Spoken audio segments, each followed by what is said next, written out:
All right, welcome everyone. It's Chris Petri. Thanks for coming by. We're going to be painting this beautiful street scene. This is in France, and we're going to, just create the beautiful colors of this scene. We're going to show how you're going to do a very measured approach to it, a method and a technique to it. We're going to have the subject matter on our, electronic device, of course, for the entire painting, so you'll be able to reference this.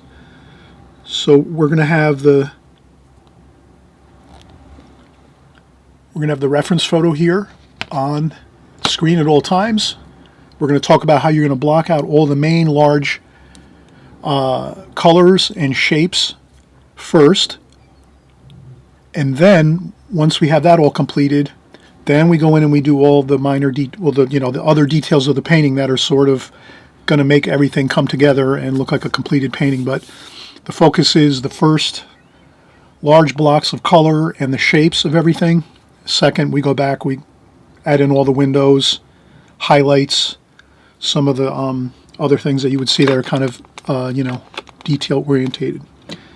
We'll have, of course, my roadmap of colors on the left side. So on the left side of the screen at all times, you're going to see my color, my roadmap of how I'm mixing all my colors, what colors I'm using, and I do in the beginning of this video in just a second actually.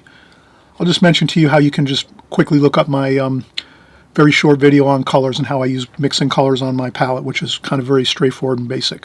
Maybe some of you probably most of you already know the color mixing method that I use, but in any case, if you're kind of new here, first time or so, don't worry, we're going to cover all the details for you, everything A to Z, and let's get started. All right, so we just got the to look at the finished painting, and we're going to work from this photograph I found on Google. It's like a French scene, a French cityscape. Some beautiful arched bridges with some arches and wonderful. This might be a some sort of a public building, maybe, with some very beautiful architecture and some maybe apartment buildings. So everything is looking very beautiful, a little bit of water in the foreground. What we'll try to do is, again, simplify this scene so that we can just enjoy the architecture, the setting, beautiful sunny day. The sun's coming from this side of the picture across, so we're seeing the shadows over here on the right side of the buildings, and then the light's coming from the left across this way. So you could, just to keep track, you could always make a small insignia on your table, or even your palette, or your, let's do it on our, right up here in the very corner, let's do a round spotlight insignia, which is basically just a small spotlight looking shape, and with some light rays coming out from it. So that'll just keep us focused on the light, where it's coming from, the left across this way, and then we'll work on doing the sketch right now. So we could just break this down into kind of more simple terms. It looks like the roadway and bridge is not quite halfway up from the bottom of the scene. So even if we took a ruler and just measured the height of our canvas is exactly 12 inches tall by 9 inches wide. So right away I can take my canvas like this and then just say the halfway point is 6 inches and make a small hash mark there, and from that point I know that's going to be the top of my bridge, and that kind of goes all the way across the scene. It breaks up a little bit over here where the trees are, but that's pretty much the bridge going across. Very light pencil sketch here. So I just want to kind of have that.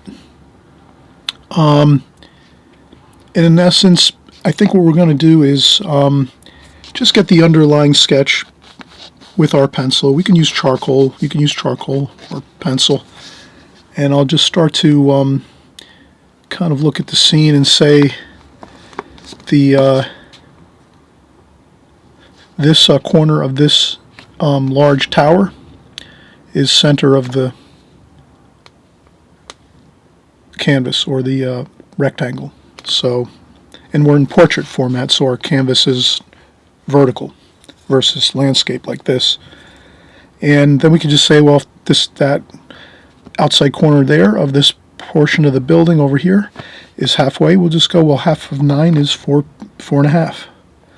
So we just make a little hash mark there, 4.5, and we could even just use a a ruler can get us a nice vertical line, just to kind of, so we can do that. We get a vertical line there, and I think if we look at this roof area here, the eaves of this roof, it looks about 1/4 of the way down from the top. So 1/4 of the picture frame or canvas down is the bottom of these roof eaves here. So if I say 1/4 of the way, I would look at my ruler, take the ruler, 12 inches, and 3, 6, 9, 12. So 3 inches would be approximately where the eave of the roof is. 3, 6, 9, and 12. So that's 1/4 of the way there. And I see it's on a little bit of an angle this way. So it's not quite level. It's it's kind of got a little bit of some angle there, like that. And it's pretty, the width, I would say that's a pretty good, we could do that by feel and say it's about that wide, like that. We can kind of see the,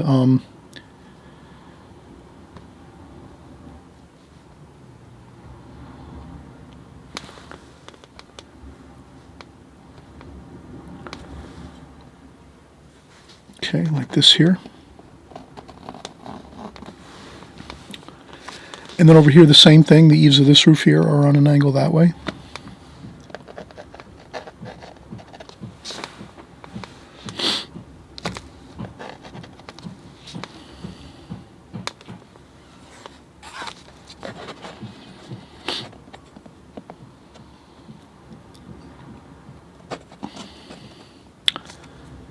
And the width here is a little bit less than this, so I'm looking at this across here.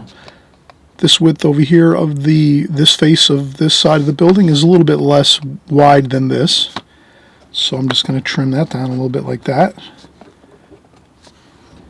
A little bit less. And then we have some other features, but essentially this looks like a cube. So basically we're looking at a large cube, or could be like a tissue box, one of those cube tissue boxes. So you can look at it sort of, we could kind of see things in shapes. So that really helps. Like when I'm looking at this, I'm seeing like a tissue box, really, like over here, a cubed tissue box, and then this is kind of like a cone at the top. And then we can just, you can use rulers with this, or you can kind of feel it out with this angle here. Goes up like this. And this angle comes down like that. So you can kind of carefully look at it and see, slowly sketch it like that. And over here, again, we'll simplify things a little bit. We don't have to have every single thing exactly accurate. Let's keep ourselves. So what I'll do is I just want to get a few more points here. Maybe these are going to be the buildings over here. So I'll just make a little bit of a line there. Same thing over here. This line kind of goes right through, and these buildings over here kind of pick up over on the same angle, like that. And then up here, we have some angles this way.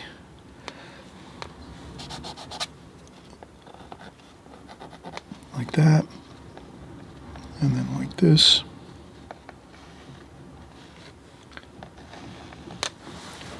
So if anything, we're just going to have a fun time getting some basic shapes down and getting some paint on our canvas here. It looks like, it does look like the bridge is actually lower than halfway. So I have to bring this line down a little bit. I just noticed it now, not a big deal. We just drop our bridge across here a little bit lower, and then we drop this down, because I was thinking, I feel like I'm being squished in here for these buildings for some reason. So that's where about halfway up on this structure here is the top of these roofs. So the top of these roofs should be about here, and they go across and then they stop here, And then that comes down like that, and it comes down pretty good on a good pitch there. And then this one here, another roof. Here, another building next to that building. And we have some trees over here, like this. And then the top of the bridge. All right, so maybe one more. We'll take a look at this archway here. It's pretty much right under this section over here. We can get some lines here, just a few lines like that. We have the archway up here.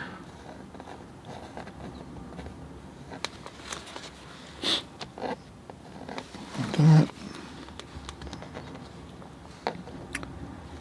And then this arch here is about here. So I'm going to take this arch of the bridge here, like this.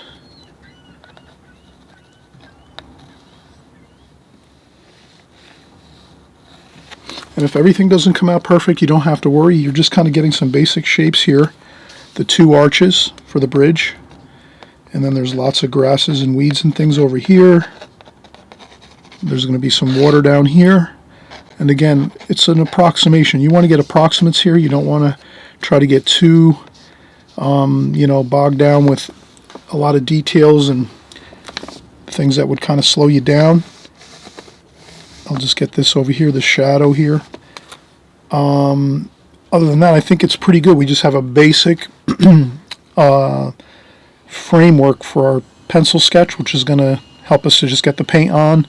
And we're going to have fun with the colors in the paint most of all. And we'll see how everything goes. But I feel like we do have enough information.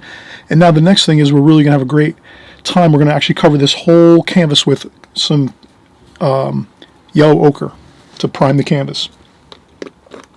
So I'm going to get my largest brush here. One of my largest brushes I have for the number 10 Princeton. And I just trimmed off the end of the brushes are a little too long. I can't seem to work with them. They actually hit some of the I have like a video frame, like a metal frame that goes over the top of my table here. If you can imagine, my camera of course is up top. We're looking through the camera, the video camera down this way, and my camera is hooked up to a large metal frame on my working table here. So it's kind of tight. The frame, the metal frame, doesn't have a lot of width to it. So when I have too large a brush, I wind up hitting the frame when I'm painting, and it causes problems. So I trim down my brushes a little bit. So let's get started with our priming in just a second. I'm just going to take a quick break. All right, so we're going to start priming the canvas here. Let's do it. I wanted to mention for the colors here, just so we go over the color real quick. You could always, if you want to sort of see how I work with my colors and oils, it's pretty much the same idea in watercolor painting or in acrylic painting. You'd just be working with a basic color wheel. Pretty much you have three primary colors, red, yellow, and blue. And then from there you can mix out your secondary colors, and that's going to be orange and green with yellow and blue, orange with red and yellow. And then you can get violet with red and blue. So basically, and then from there you can kind of mix out even further and get tertiary colors. So if you type in tertiary colors, Chris Petri, tertiary colors in oil, or just paint, or just Chris Petri, tertiary colors, the video should come right up if you type that into YouTube's search bar. And then you can watch this video, and you'll just see how I kind of put out my colors. I just put the colors out just like you see here, yellow, red here on the left, and then right over here, blue. And then from there, I just sort of mix in that way where I kind of always know where my primary colors are going to be, situated. I'll always have the red, yellow, and the blue kind of in the same triangular configuration, and then I can mix from there. So that's what, that'll be easy enough to find on YouTube if you want to just brush up on how I have my colors put onto my wax paper here, palette paper. Incidentally, all my brushes, my wax paper, paints, it's all on the description box below. So I just want to make sure everyone kind of knows what materials I'm using and my art supplies. And then what I do is I will say this is the Winsor Newton paint, which is Artisan is the line, Artisan. So it's Winsor Newton, Artisan is the line, and it's water mixable oil paint. So there's no solvents. We don't have to use any paint thinners or things like that, anything flammable. Everything is just water mixable. So you can just, when you're done painting for the day, you can take a little, what I do is I just have a bucket like this. I have a bucket like this, and I put warm soapy water in it, and I just clean off my brushes that way. Warm soapy water at the end of when I'm done painting for the day, and that cleans off my brushes, and that's all you need. And then I just use a little bit of water, clean water in a water container, just to use a little, to, clean off the brushes as I'm working with the colors and the paints. And we have to clean off our brush time to time, so when I clean off my brush, I rinse it off in that water, clean fresh water in a water container, and then I just dry it off on paper towels. So I have a whole roll of paper towels next to me as I work to take the water off the brush once I'm done rinsing off the brush in the water container. And then at the end of the day, again, it's very simple. Soapy water, warm soapy water, you can clean all your brushes off, and then you're ready to go for the next painting in a week or whenever you paint the next day. So let's keep going. I realize sometimes you might be new here. This is your first time joining along, and welcome along. Thanks for stopping by and painting with me and all of us here. So the thing I mentioned is, for those of you that might have been painting along with us now for months or so, always there's going to be some new people coming in. So that's why I just try to cover a little bit of, the prep work that we're going to do before we start painting, or even before we even start working. We need to kind of have some basics that we have. So you have the color wheel that kind of gives you your guide to how you set up your colors on your palette. I use the wax paper. You just peel off, it comes in a sheet. I have that down below, and again in the description box, all my art supplies. And basically you can pick some brushes that you like, but what we're going to do is get a very, very extremely thin layer of yellow ochre on our canvas. And this is what's really fun about this, is it's just a damp brush. All you need is a damp brush, and you just start covering your canvas with that yellow ochre. And you go really thin. Try to go as thin as you can, and we'll just cover the whole canvas. We see that there are different colors here. There's some really light colors, like white almost, and then there's blues and different things, but that doesn't matter. We're covering the whole canvas with this warm glow underneath the colors that we're going to put on top of it, and that's going to give us a real beautiful effect. And if you do see some lighter areas, like in the sky, you could go lighter. You could take some paper towel and blot up, or kind of lighten up on some areas if you want. I would try not to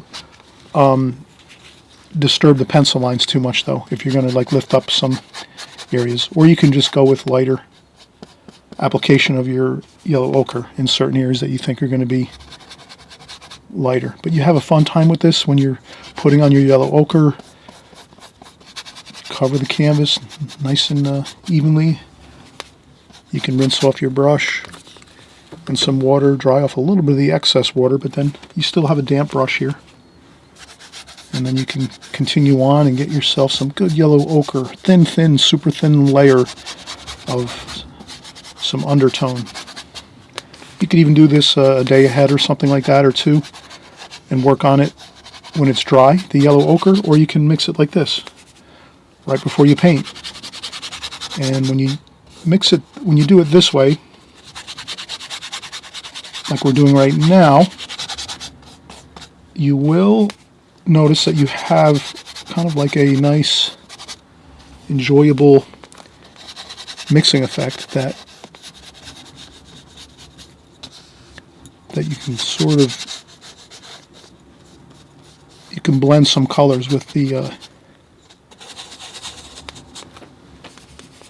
yellow ochre. So if you have this underlayer, underglazing of the yellow, you can almost use it as like a medium in a sense, where you already have something down on your canvas. Sort of like many of you probably remember when Bob, the Bob Ross method. He used to cover the whole canvas, and William Alexander and Lynn Petard. These were some of the people I used to watch when I was very young, like a young teenager. I used to really enjoy that, watching that with my brother. We used to watch those episodes all the time on public television in the New York, New Jersey area where we live. and grew up. And they used to cover their canvas with liquid white, they called it. And it was like a white, thin glazing of white over the whole entire canvas before they started painting. And then they would paint over the top of that, and it would give them like a nice coat of kind of like smooth blending application of paint. So it would just make everything go smoothly for them when they would paint. Okay, so you've seen I've kind of covered the whole canvas, and not, every single place. You can kind of see you could do it a little more strategically if you want. I don't know if I kind of try to do it a little bit strategically. Like over here, I know there's some darks there, so I could go a little darker with the yellow ochre here. That wouldn't be a problem. And then over here too, these roofs are kind of darker. I could have gone darker there with a little more yellow ochre, but you kind of see how I did that, and it's already drying. This first glazing, but it's got a little bit of wetness to it still, and it'll have that for probably a while now, for the next couple hours as we work. So let's do our next glazing, where we're going to start. We'll work in the sky first. It's always good if we can get our sky in first. That kind of sets the tone for the rest of the painting. So if we get our sky in there and it looks good, I think it's going to help us. All right, so let me do this. Let me take a quick break. So I'll just set down my brush here, and we'll come right back, and we'll mix up some sky glazing, some sky color, and we'll start working on that.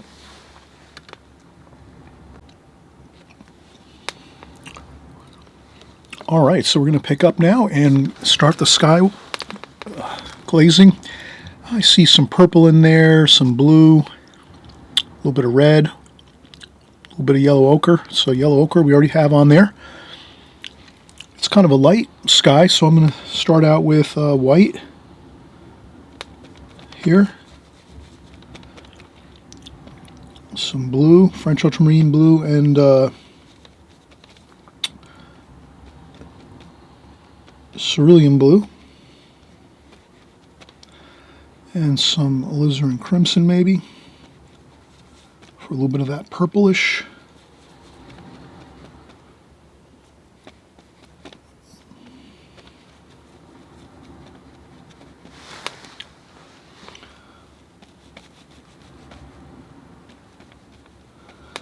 And I'm gonna tend not to overmix it too much. I mean, it's quite light. So as long as I have those colors mixing that I see in there, maybe there's a little bit of grayish color, so maybe I could take some burnt umber in there with some white, some blue, some red.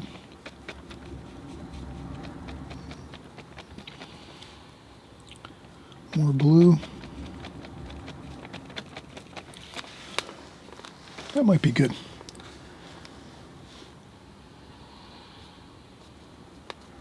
And again, the same principle here is we'll go thinner. So I'll get plenty of white. We go thinner to start with. Okay, and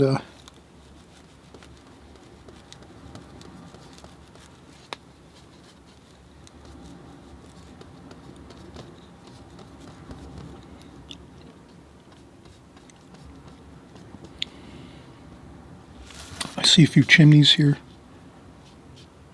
I'll keep it thinner here where those chimneys are.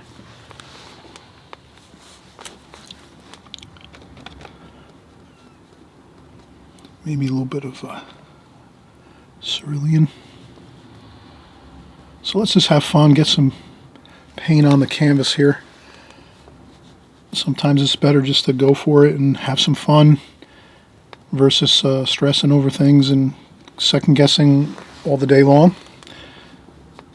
We looked at the colors, we saw the colors we need. We got those out onto the canvas right now. I'll need some more white. So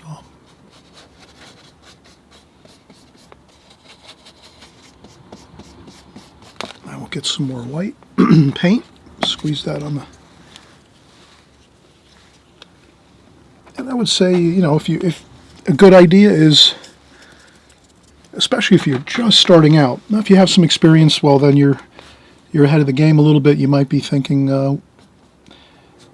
you have your own kind of idea of your approach of how you're going to do this, and you're working along with me, and you have some other experience, and that's fine.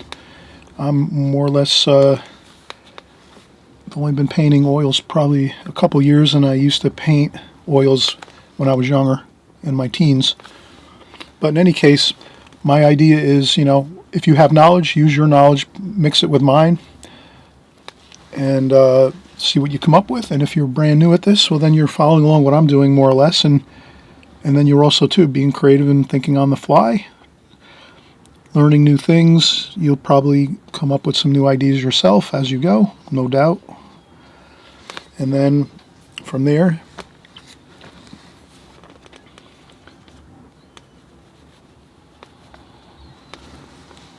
I tend to like Viridian or Phthalo green in my sky, so I will put a touch of that here. And since I have a little bit in the sky, I will need to put some of this too in the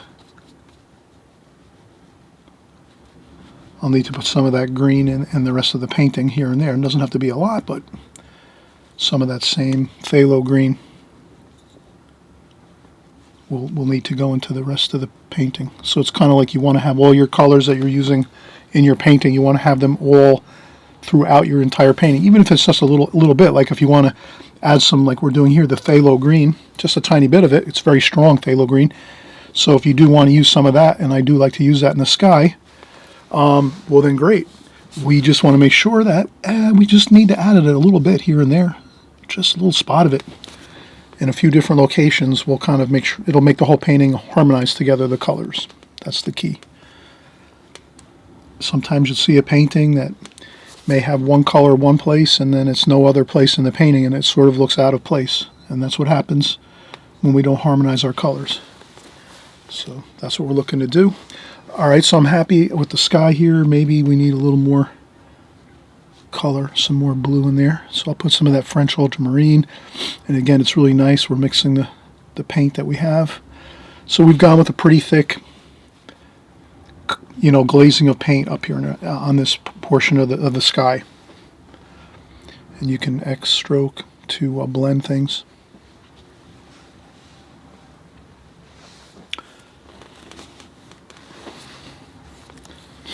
Alright, so I'll rinse off my brush well. Now I'll try to go and start working into, I'll use a smaller brush now. This is the largest brush we have, really, for the most part. And that we did the whole glazing with yellow ochre, and then we did the sky with this. Now we're going to shift to a smaller brush because we have mostly smaller sections now we're going to be working. So I will, shift down to a 4, number 4. And I think this is a filbert. And a flat brush would work fine too. I think I'll start out here. We'll have that blue, French ultramarine blue. Maybe a little bit of yellow ochre in that. Sort of a bluish green, pretty dark in some spots, maybe. Let's try it out.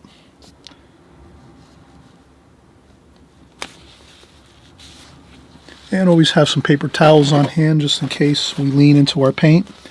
But what I'll do is, since I'm on a working board, I can rest my hand over here on the working board and then strategically put my brush, or I can just work above like this. And that's probably the classic way to work oil painting, is to just have your hand with your brush above your working surface. Or a lot of times oil painters will work on easels where the board is straight in front of them on a vertical position. So I'm doing this a little differently because we're on video here. So I'm working on a table, but most people that paint oil, they'll have their canvas on an easel and they'll be painting with the board again vertical. So like straight opposite of this, the canvas would be like this, straight like this, and then they would be painting like this on the vertical canvas that's straight up like this, almost as if they're painting on like a wall. So the canvas would be set up like it's fastened to a wall, and then they're using their brush like this, and they're painting on the canvas this way. We're just doing it the opposite. We're painting on it this way, but you could certainly set up your canvas any way you like. So we're just going to be working our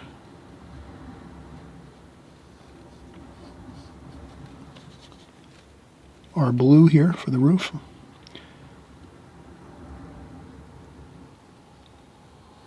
And let's just block in these colors. We can always later do a little bit of touch-ups.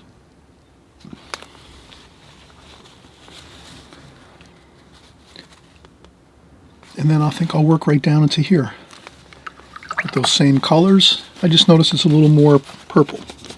So I'll take some red and some blue.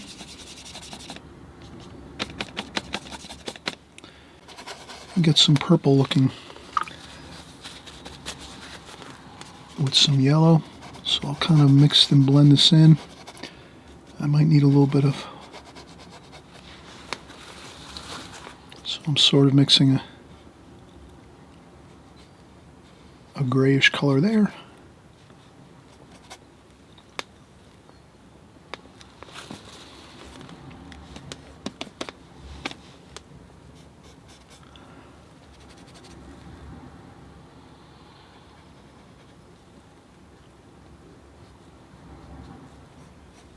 And we're just working our colors around. So you see how I just mix some colors here and there, get some approximates.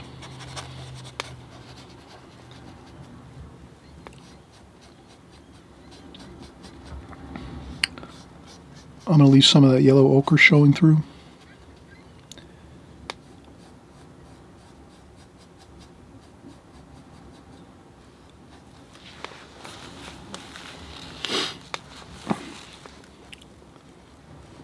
I'm definitely going to make this darker under here.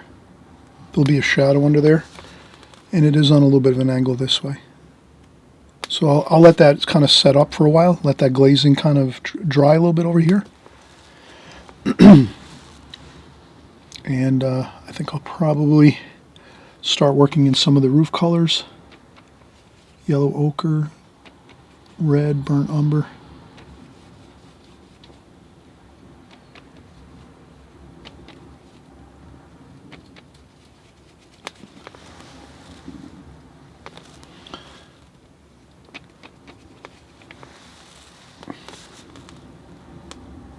Okay, there we go.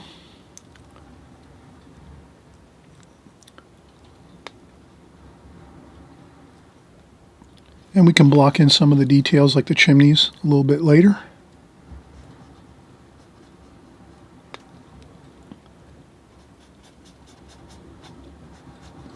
You can simplify your painting if you want to. You don't have to paint in all the details. You can kind of,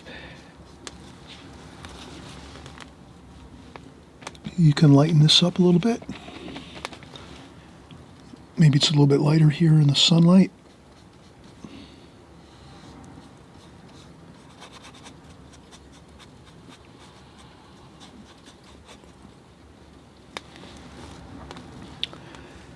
And the same thing over here, more roof.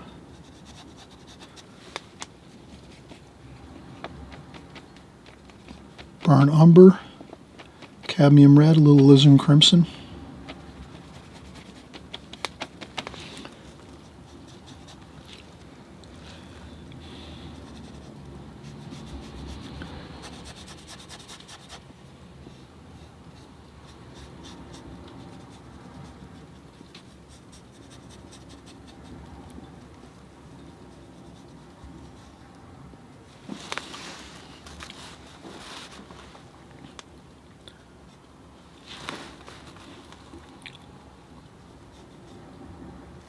Okay, so let's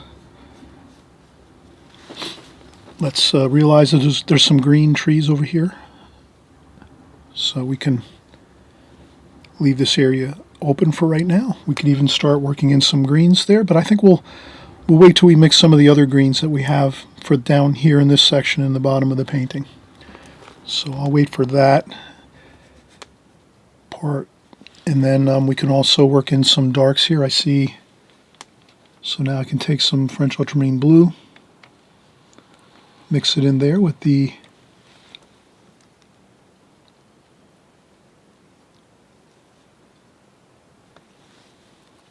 we have some of those darks that are up top here.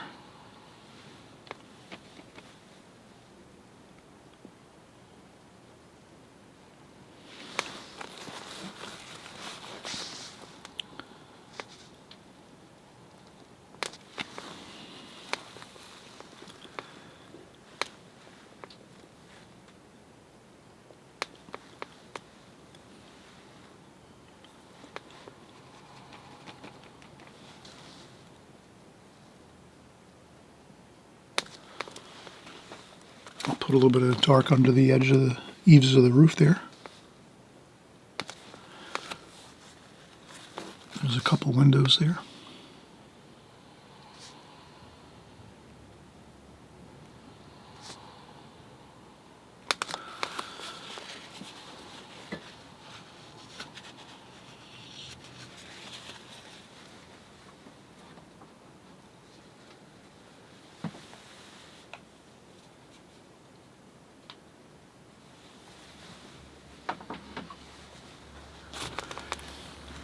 And we can some darks under there and under here, under these eaves here. And again, we're going to try to just maybe make it like sort of a spotty looking painting where we're kind of getting in all kinds of spots of colors, you know, dabs of colors here and there. And then as we keep working everything, we can fine tune it.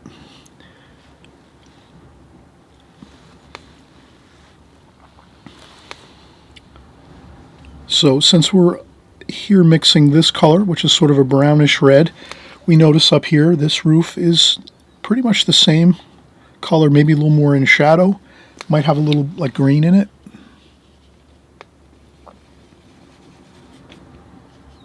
I'll put a little bit of that green up here. And that's too dark, so I'll rinse off my brush.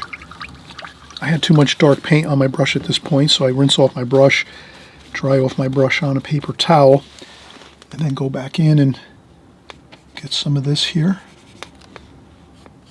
and sort of thin that out a little bit. So I just take that dark that I have and thin it out on the canvas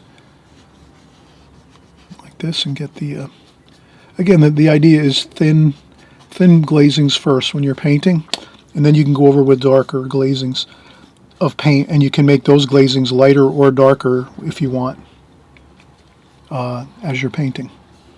Once you're, when you're going over with, usually you're going over with thicker paint when you're doing your glazings on top of other glazings. So you always think, for the most part you're doing thin glazings first, and then you go with thicker paint over top of those.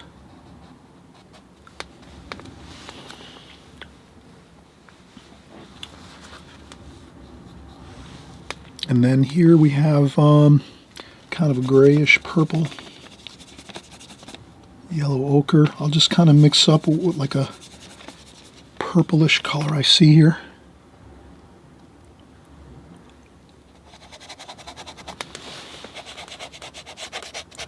And this is in shadow. The sunlight's coming across the painting this way, and this wall here on this building is actually in shadow. And there might be certain areas that are catching some sunlight, so we might see that in a little while. But again, I'm blocking in what I'm seeing here.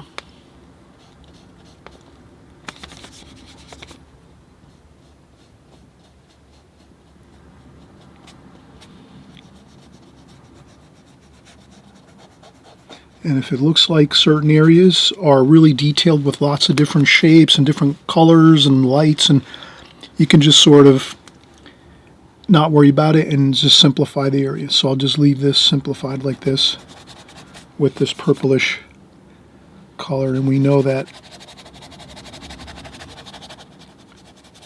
You can make some windows there.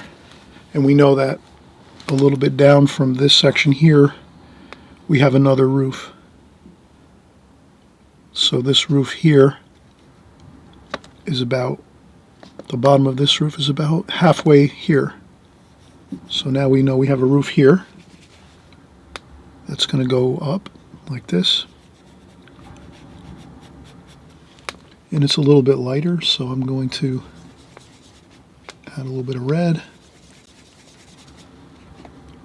Like this, see if I can get a little bit of a lighter touch of white in there. A little bit of red. A little bit of that green, maybe. Neutralize it a little bit.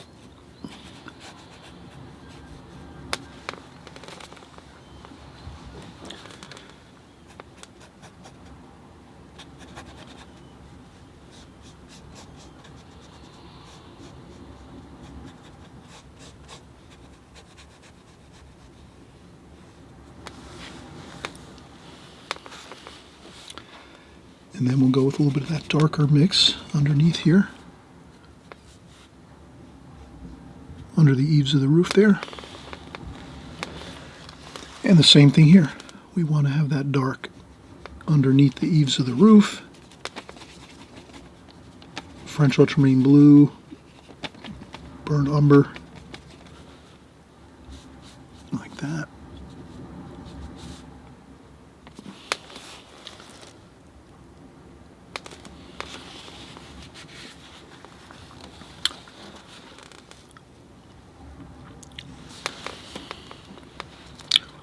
Alright, I hope we're having fun here. Maybe some of that dark here. We're going to do a couple windows, some arched windows, like this here.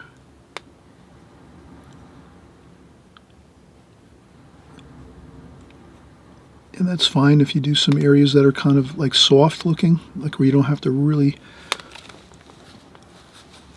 make everything completely. We might put some trees. There might be a terrace up here where there's some trees and plantings and things where this part of the building is up here. And then, so you can kind of see that. There looks like there are some trees and plantings and things up here. So that's probably a terrace up here where people come out and they have dinner and breakfast and lunch and enjoy the weather and the sunlight on their terraces. And let's see, what else do we have here? So we have our roof in here. And then we have this wall here.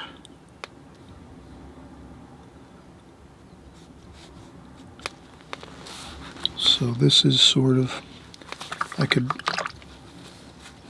rinse off my brush, dry off the water. So now I just have a damp brush. And then we can use some of the yellow ochre, maybe a touch of that green there.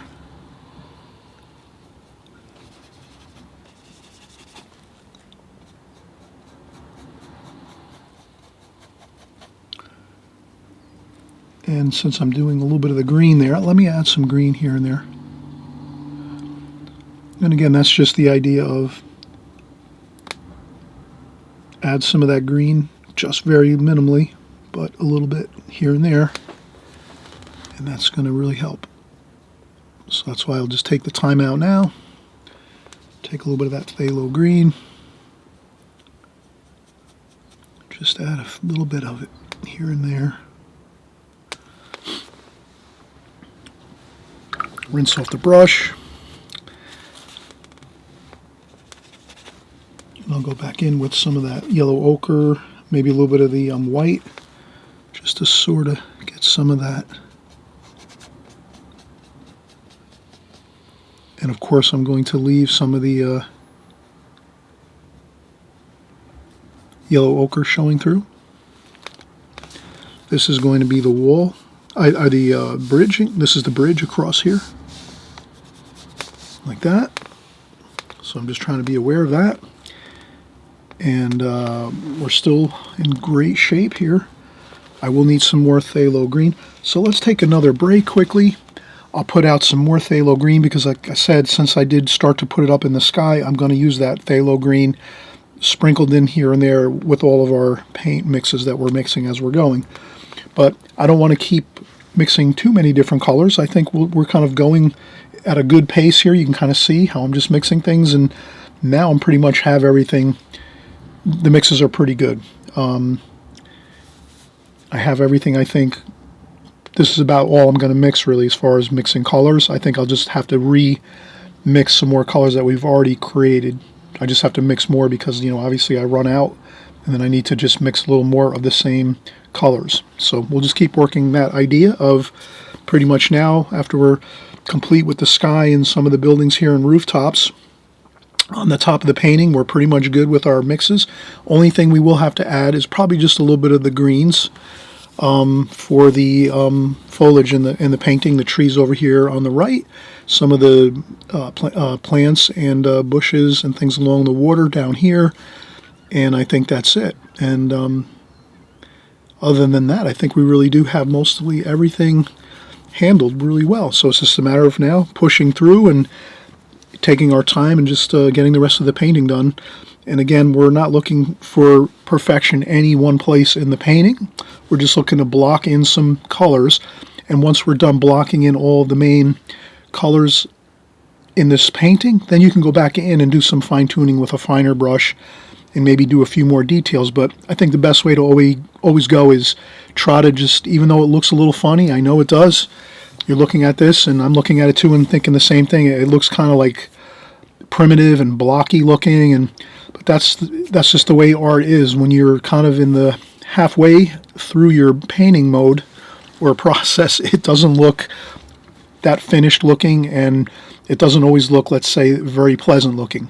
But trust me, as we work through the rest of the painting and just keep the same thought in there, we're just trying to block in the main colors and shapes. And then once we're done doing that, then you'll see we'll go in and do a couple little minor details. We might put in the chimneys. We'll put in, some of the grass weeds and things like that, and maybe add a couple touches of light here and there with some white paint to give it that real, like, nice sunlit feeling. But we're on our way to getting there. We just have to persevere and, keep working. And we'll save the lights for last, so you can kind of see the walls here. On some of these walls and the chimneys and some of the areas of the roofs, you will see splashes of kind of like sunlight. So we will get that in here. We just have to sort of keep working the darker colors first, and we'll save those lights for last. All right, we'll be right back. All right, so we're going to keep continuing on here. Let's get some of the light of this roof over here in light. So the sunlight is striking this side of the roof. And we'll maybe, we're going to get some of the blue. I have to use some blue in there because this is blue. I think I'd want to have some lighter, maybe something like that. I'll rinse off my brush, dry off a little bit of the water off the brush, and then maybe I just use this and blend it in. And I'll kind of use the underpainting of the yellow ochre to, like, give it that light feeling. So that is what's good about having that underpainting of the yellow ochre. It's kind of giving us a harmony to the painting overall with that kind of yellowish golden glow. And let's try to use it. Let's try to use the yellow ochre if we can. And like in this case, doing the just a lighter wash of color like that.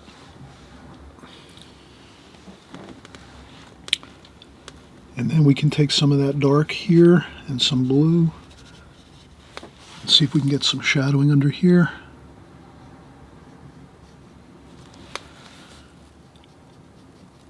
And of course we can go back toward the end of the painting once we have all of everything blocked in, the major colors, the major shapes blocked in, then we can come in and add some details to the shadowing. Maybe we'll add a little darker touch here and there like it is in this painting here. So, we have the task. The first task is to just get the basic blocking out of all of the shapes in this composition. And then once we're done with that, then we can go in and just do, more details if we want. Add a little more shadowing here and there.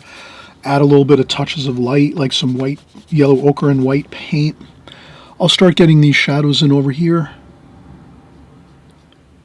So I'm going to do that. Up here, I'm going to try to get these shadows in. And I'll try to mix it up a little bit. Get some yellow ochre.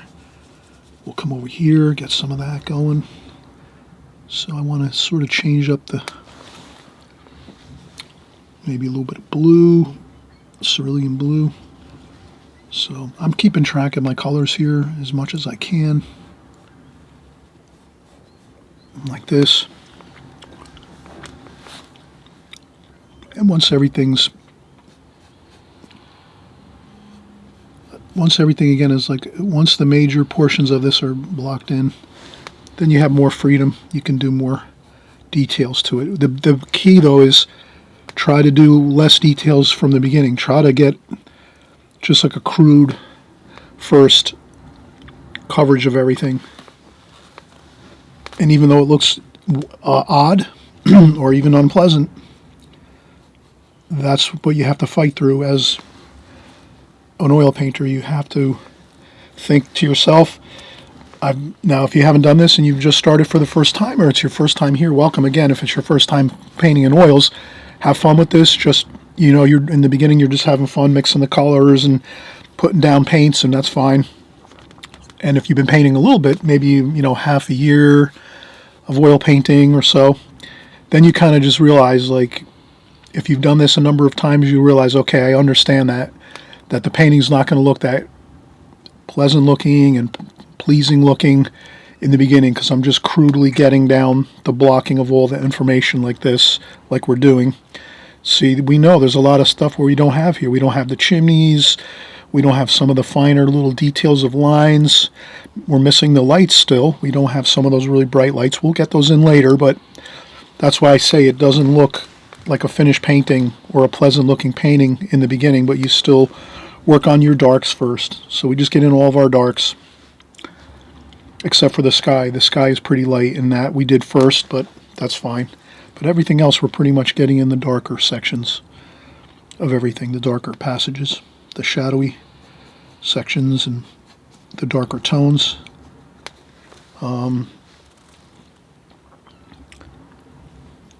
You can blend in some things.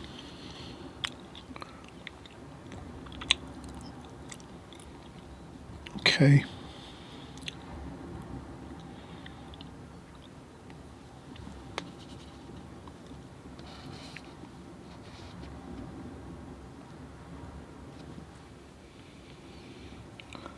A little bit of a darker.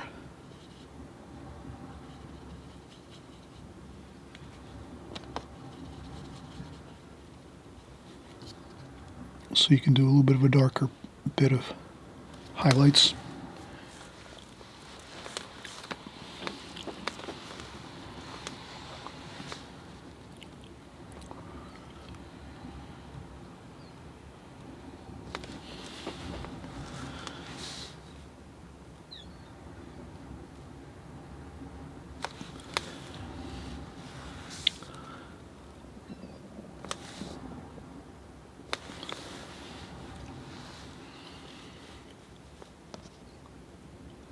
And you could go in and do some details now. Maybe that's just kind of a fun thing to do, just to get a few in there maybe. Start to say, all right, well, I will go in and do a few details like this.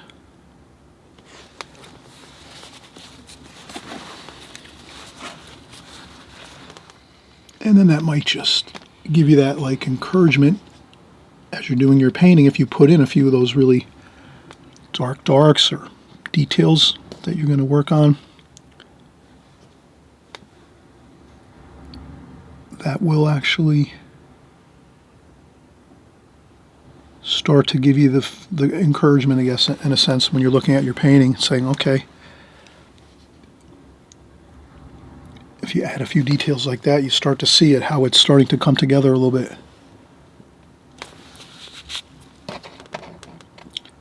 then at this point you could start to use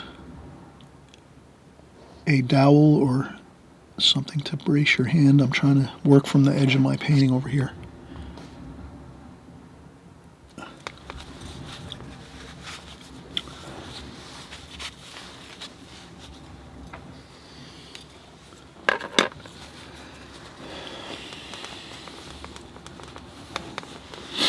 Alright, so let's keep working here. Do we have any more darks we could do?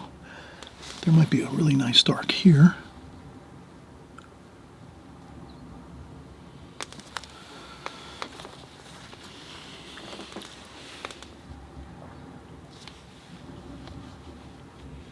And that really super dark I'm creating is just the burnt umber and raw cyan, burnt umber and French ultramarine blue.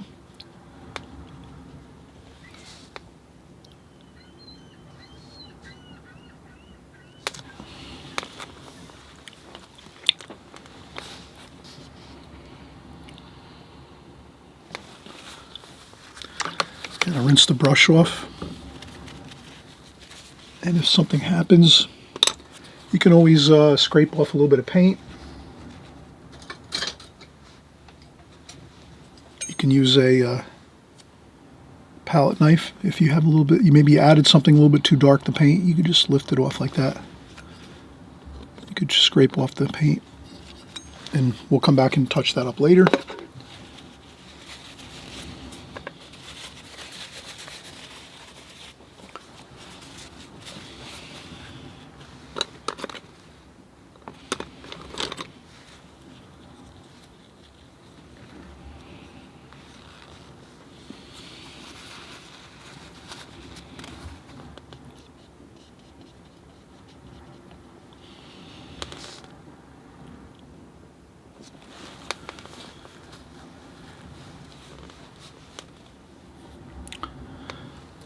Alright, so I'm thinking this is looking pretty good here.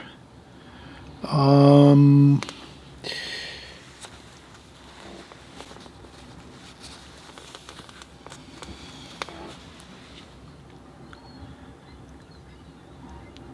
think I'll work a little bit more over here maybe. Maybe we'll put some windows in here.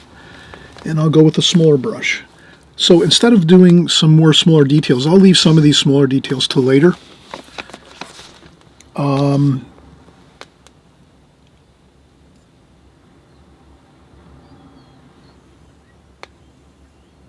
I'll just maybe do a couple bits there just to get that a little better. Maybe these are arches. I'll make these arches here.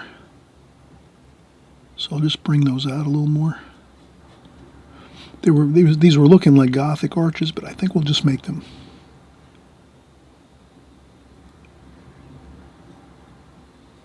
like that.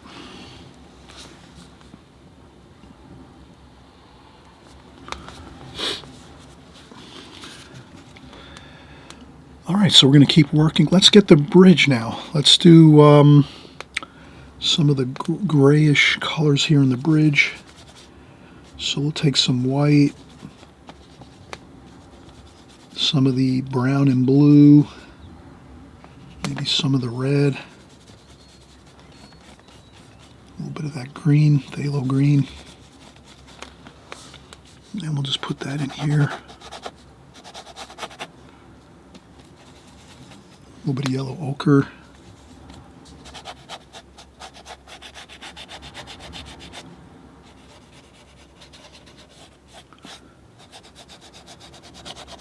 That's looking kind of pretty good there. I think I will get some more of that phthalo green though. I said I was going to put some more out on the palette. Let me do that. And we are having a fun time at this.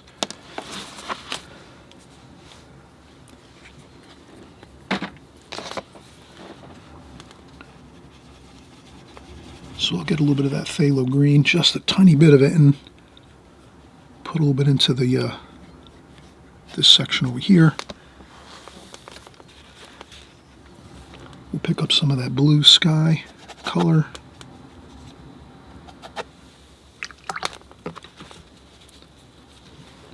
And then we'll go back in with some darker. So we just want to Maybe some burnt umber here. Gray it up a little bit. And again, we're not trying to do like a perfect oil painting. Our process is we're having fun, enjoying learning the methods and processes and techniques of oil painting. So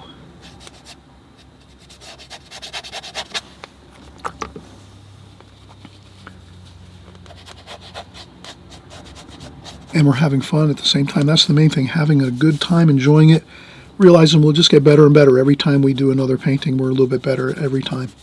And that's really how it is. So there's no worries about, am I going to get better? You will always get better as each painting goes. You'll learn something new each painting, or a few things each painting. And you'll just keep building on one success after another until eventually you'll have a lot easier time, a lot more fun even than you have now. You'll have more fun even as you learn more about the medium.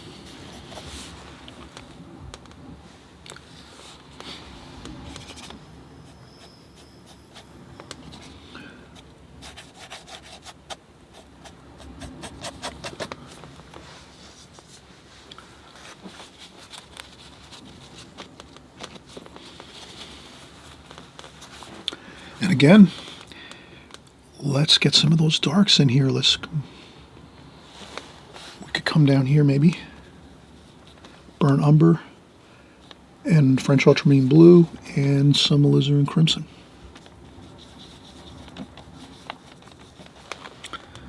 And we're just going to maybe get some of these darks in here.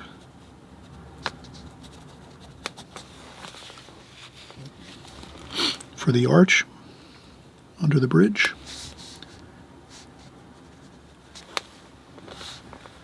And then we can do some sharper lines like this, so we're kind of bringing in the grass. So we're just kind of keeping ourselves aware. Let's make some shapes like grass and weeds, things coming up into the arched area here, which is the underside of the bridge. And then over here too we have a really dark there. Darkest over here.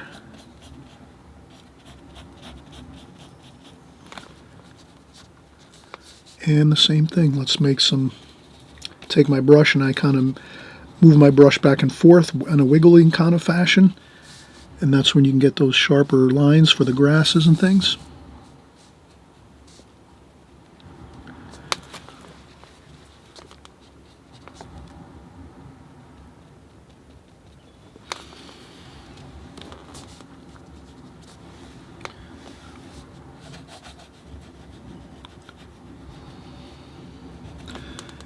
A little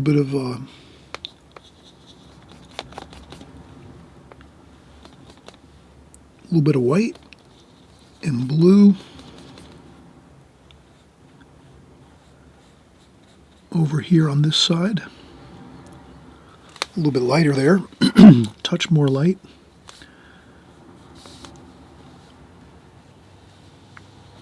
Okay.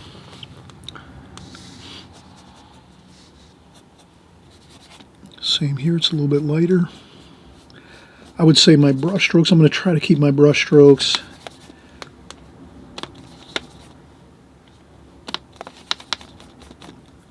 and try to keep them flowing the same way the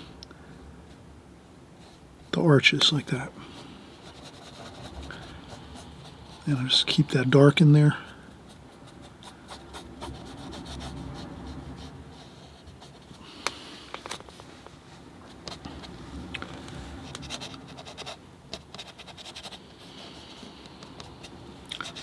And then there's some shadows here. Let's keep the darks for now here. I'll rinse off my brush. And then let's one more time rinse off the brush again. I might empty my water at this point. It's getting pretty murky looking like that. And I'll start out with some more fresh water. And what I'm going to try to do is just get this over here, like this.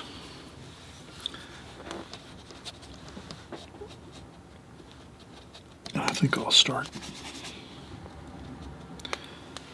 Let's make some yellow ochre here and phthalo green maybe.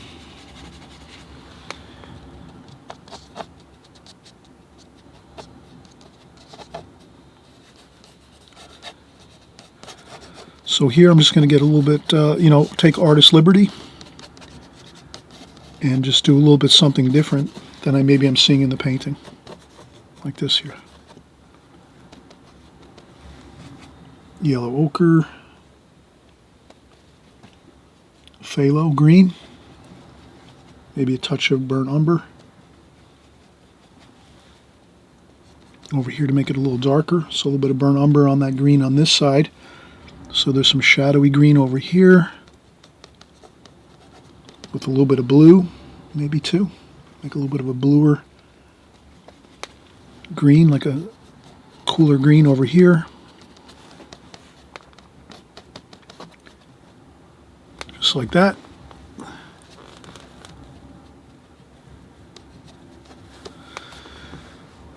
think I'll leave that as is.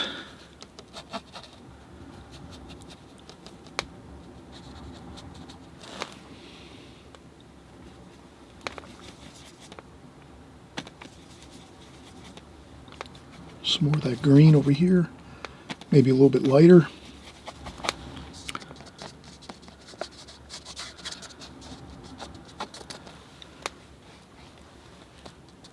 So we can just kind of have a good time here, mixing up some greens, phthalo green mixed in with our yellow ochre, add a little bit of burnt umber in there, maybe a little bit of blue for your shadowy greens like that. Over here on the right side, then you have a little bit of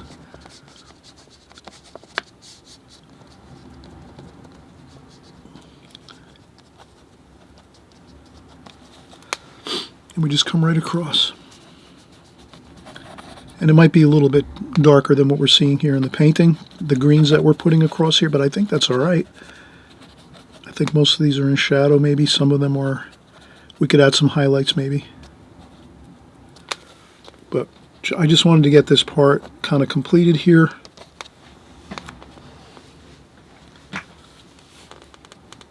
And there's some water going through the underside here. I'll rinse off my brush. Rinse off the brush, dry off some of the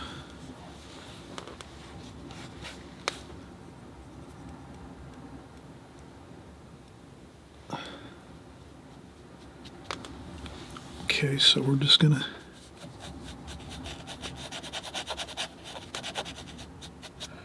this is still dark under here, so this is still plenty dark up here. And then as we go here, we do start to see a little bit of blue, sky color almost, so we will put that in. Or maybe we won't, we'll see how it goes, but I think we're already getting a pretty good feel for what we're looking for here. We have some water now that has to go in. The water's going to pick up the colors of the sky, so we're going to go back into our sky washes here.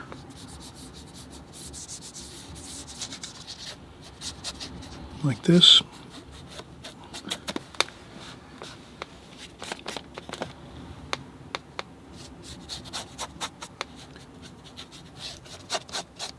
Okay, so we will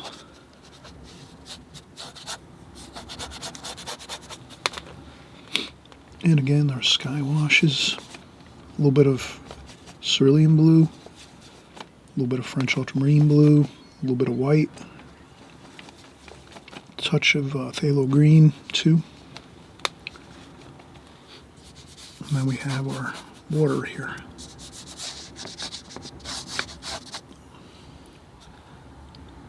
Okay, and then with our water,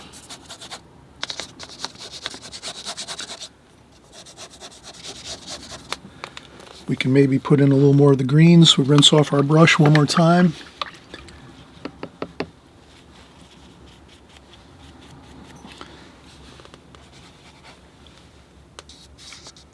And then maybe we have something like this. some greens.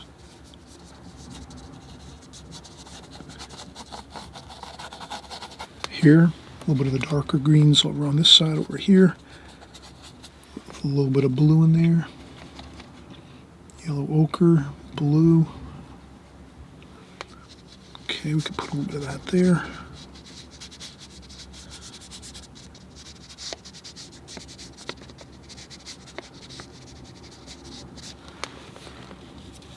Rinse off the brush.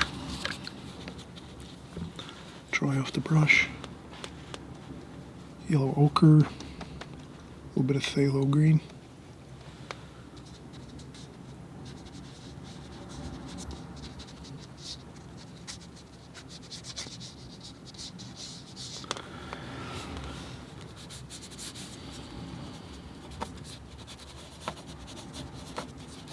A little bit there.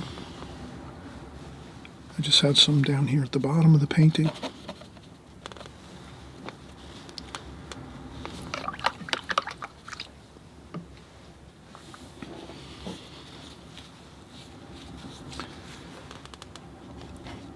And some more of the, we'll need some more French ultramarine blue.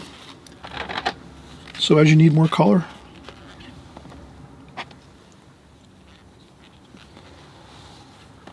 we just get that out on the palette, and then we look around. We have to find our yellow ochre.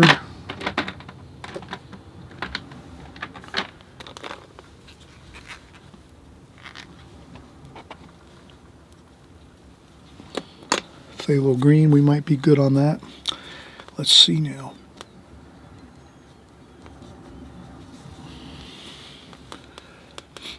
And we want it to go with a little more of that dark French ultramarine blue, burnt umber, touch of the alizarin crimson.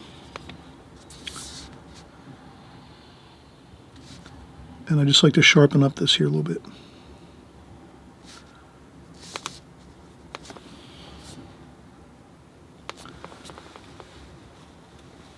And then for some reason you think we can always reshape some portions of your painting. I notice my rooftop up here looks a little bit like I probably need to reshape that a little bit.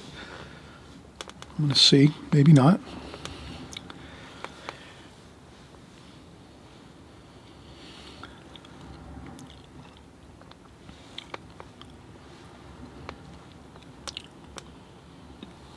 All right, so now we can start going in with some more details. Maybe I darken that up a touch. Rinse off my brush, dry off. Go with some of this green over here. We said we might put some greens, phthalo green and yellow ochre. More yellow ochre like that. Burnt umber maybe.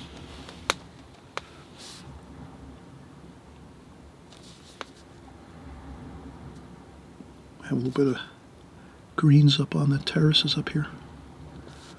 Just a little bit of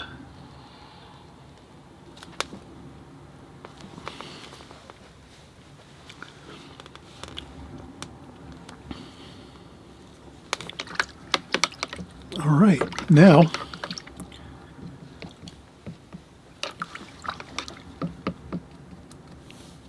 I will start to think about the details so we can kind of see. We could put some finer details. Maybe we'll use a smaller round brush like this to get some more details maybe.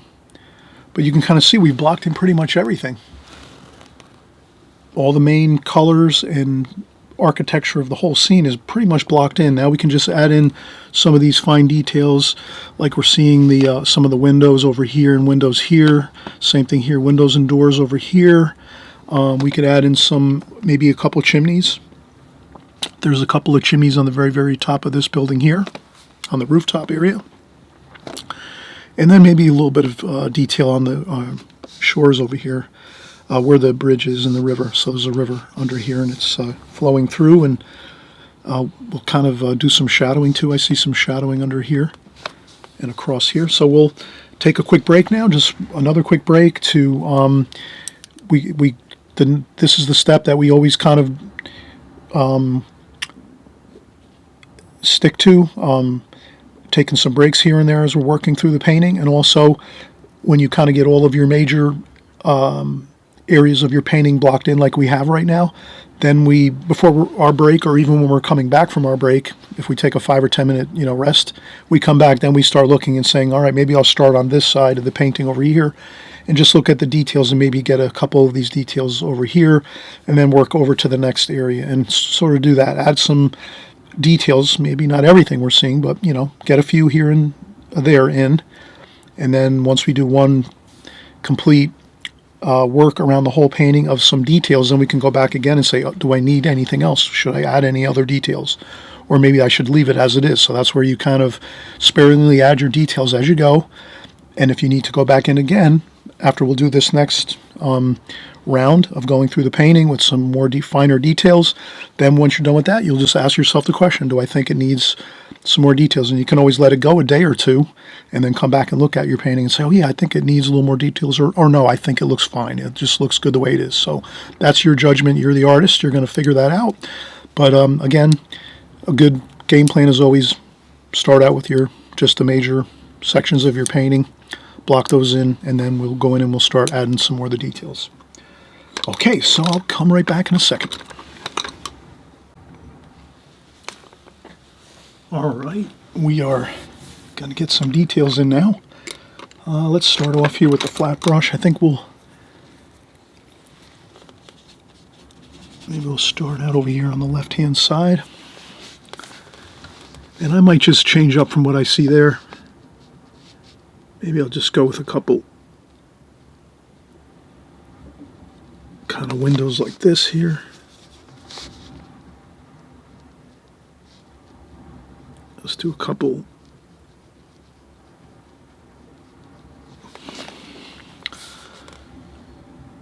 that.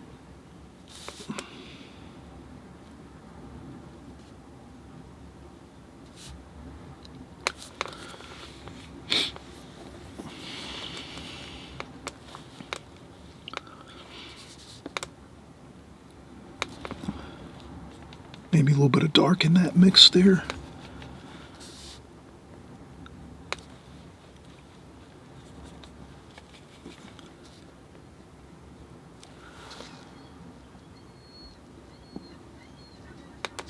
That.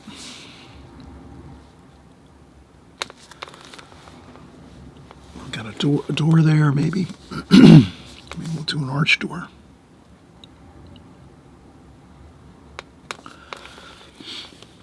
And maybe another couple windows here.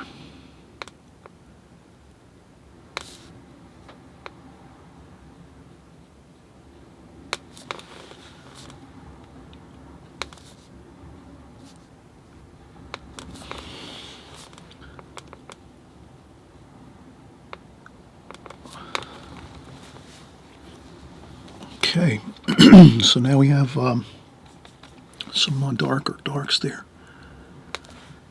Maybe a couple of darks under here, right under the very underside of the tops of the windows. Even a little bit of dark there along this side, maybe.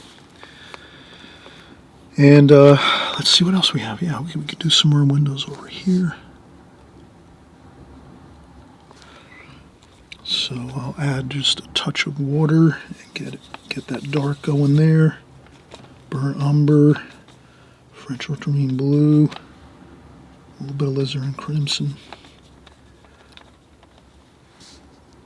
Okay, there we go. A couple more windows here. And, we're just working some ideas here. Windows, maybe 3 across here. Then there's a bit of a separation between these two buildings here. So we know we're going to go with a little bit of a lighter bit of paint here, glazing, and then the same over here. So we will add in those lights last.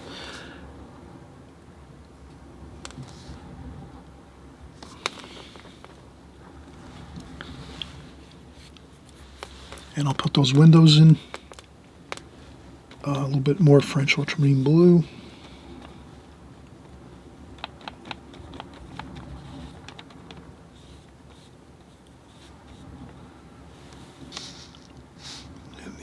going to be like this. These windows seem to be a little bit taller, more elongated, like this. So I'll just... Kind of nice to have a little change in the window size and look of the windows. We have many square type windows here. And we could add some arch tops to any of these windows if we wanted to make them look a little different. But I think these look pretty good.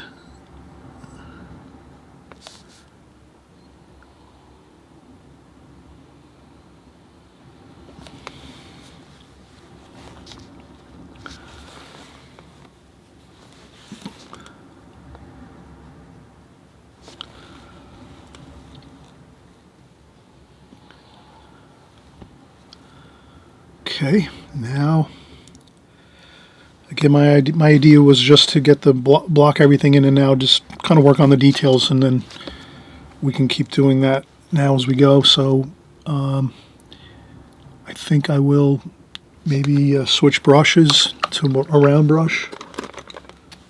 So I'll use this round brush here, number 2 brush.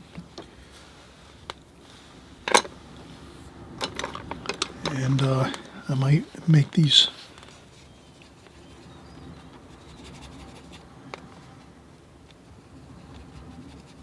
maybe add a little bit of red to that, make it a purpley blue. I might use a dowel here just to steady my hand up here. I'll try to get this chimney up here.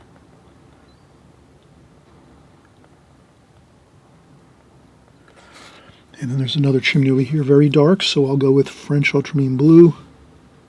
Over here, French ultramarine blue and burnt umber. Really make that very, very dark.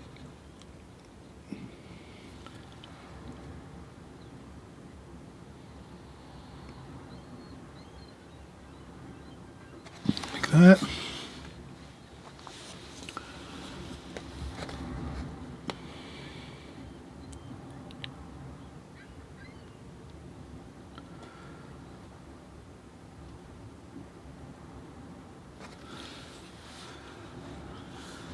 Okay.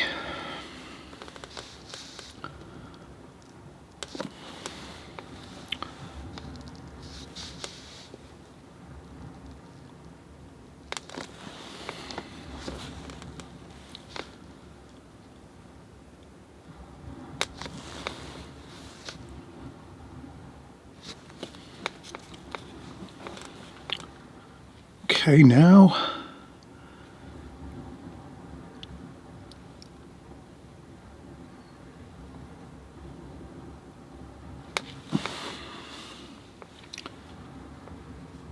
little bits of detail sometimes.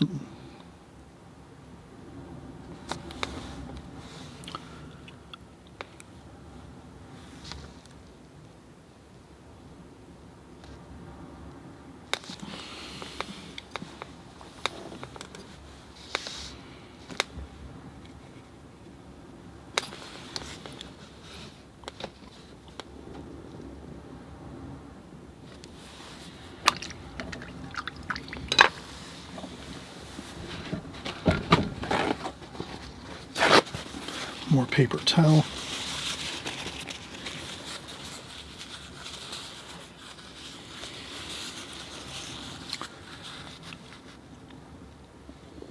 Okay, we'll do maybe a chimney or two. Let's do, yeah, some of these chimneys here are a little darker so we can get that reddish brown chimney in there. A little bit of yellow, a little bit of yellow ochre, burnt umber, and cadmium red.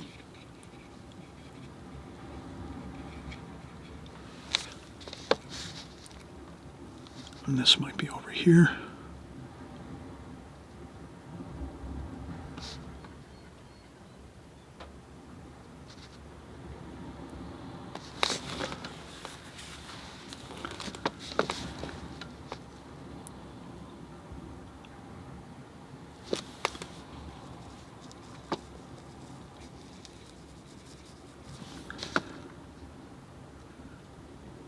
We have a chimney here.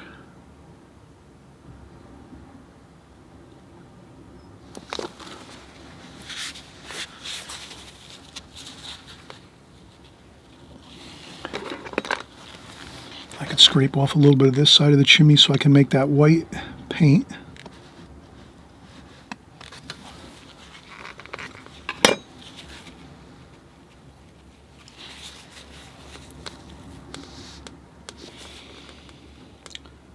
Maybe we'll make the chimney pots a little bit more detailed now because we can, a little bit of yellow ochre, and a little bit of cadmium red, and a little bit of burnt umber. And we'll make a couple of chimney pots here. I use my dowel again. I'll slide my phone down a little bit here. And then we could just do a couple of details here.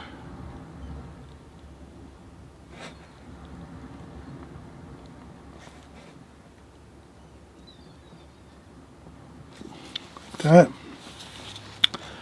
Same thing here, maybe a couple chimney pots here, maybe one here, two chimney pots there. So as we put in these little small details here and there, it definitely adds to the quality of the finished look to the painting. Some more darker darks maybe just on the shadow side of the chimneys.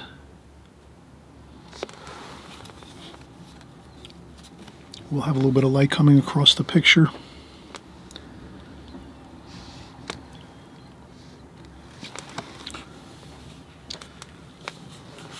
Maybe we'll do a little more French ultramarine blue, burnt umber,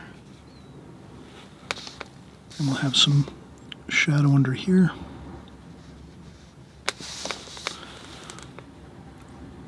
We could change up. Maybe make it some cooler blue mixed in with that.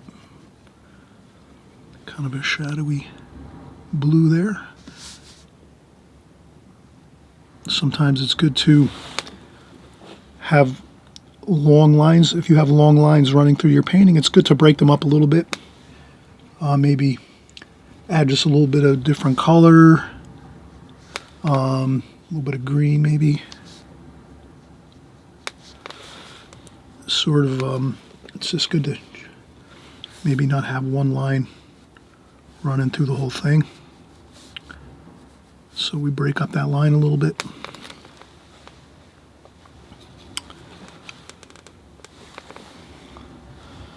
I might not put those shadows in that I see over here. I might just leave the bridge the way it is. I think that looks okay. A little bit of darks down here as well. Mix in a couple of darks.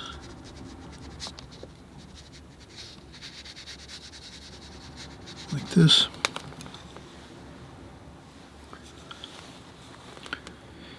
And then I think, let's see what else we can do here.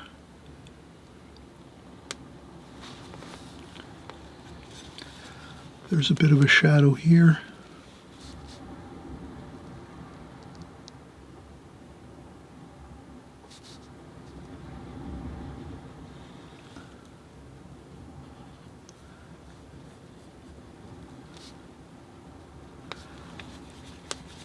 Put a little bit of that blue in there too for the shadow, just a little bit of, maybe just make it a little bit, I don't want to make it that extremely dark, so I'll leave a little bit of that there.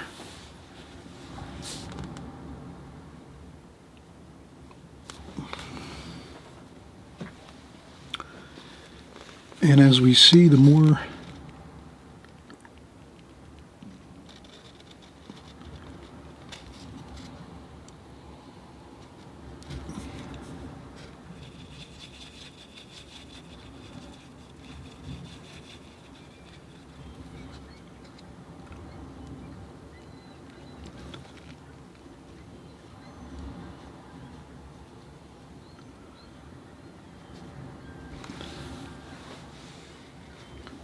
okay. And again, similar colors around the painting are going to look good. A little bit of texture on some of the walls maybe, like we have over here. A little bit cooler down here. Maybe there's some shadows down here. So this is the basic idea of it. We're just, have some more details as we go, and I think that looks pretty good.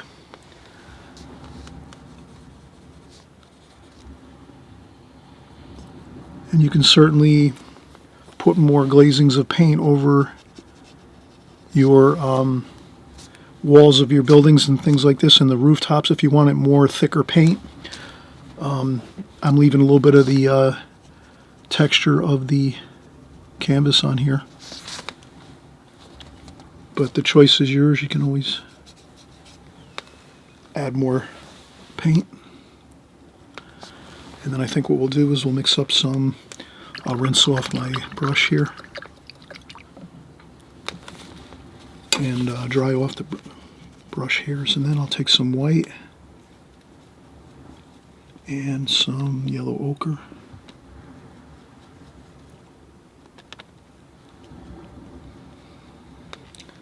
And then we can just take a look and see how that would look if we added some really bright light into the painting. And that looks pretty good. So we could actually start to add that really bright light. Now, the thing that happens when we do add some of this brighter light color is it can easily get tangled up with some of the other colors. So you just want to make sure you're always keeping an eye on the white light mixture you make with just the white with a little bit of yellow ochre. And if you just keep an eye on it, and if you see like something like a blue or like a warmer color might look okay mixed in there, even a cooler color would be okay. And I'm trying to really be careful with my lines here to make sure that I have them.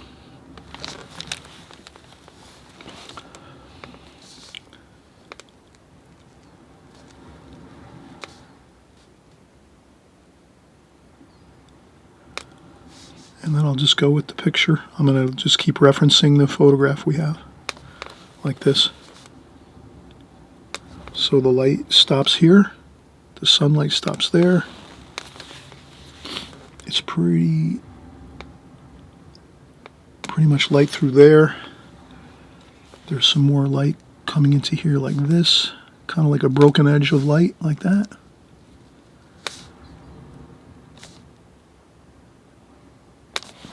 That.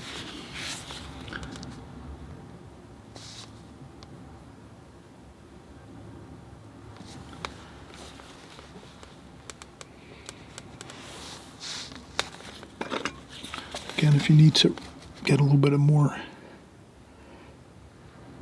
steadiness there, you can just use the dowel.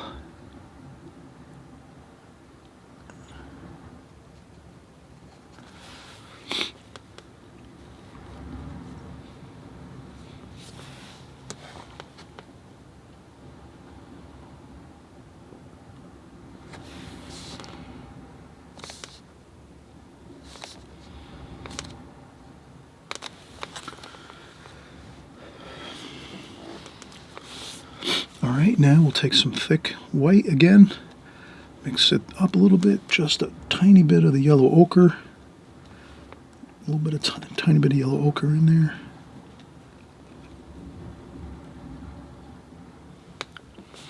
Then we'll see if we can... Okay, we'll just take a quick break. I think I just want to check on something quick, but yeah, we'll take a quick break and we'll come right back.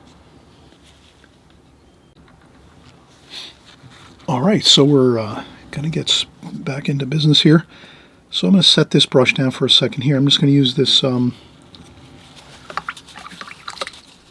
flat brush. I'll dry off some of the filbert brush, actually. I think it's actually a flat brush.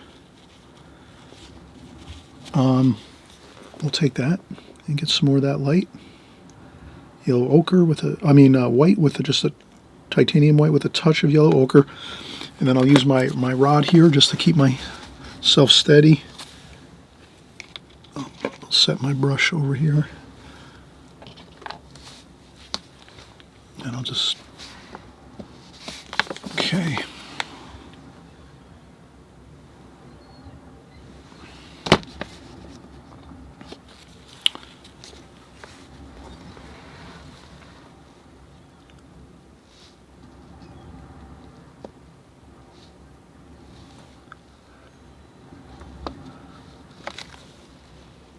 So we'll just see if we can get a couple of highlights on here. That's already, this is already getting a little bit, we're going to come over here anyway.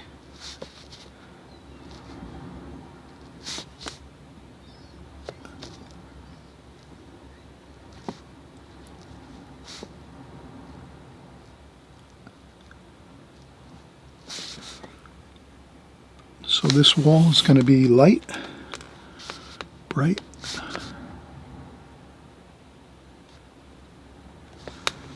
And it's just a matter of picking up our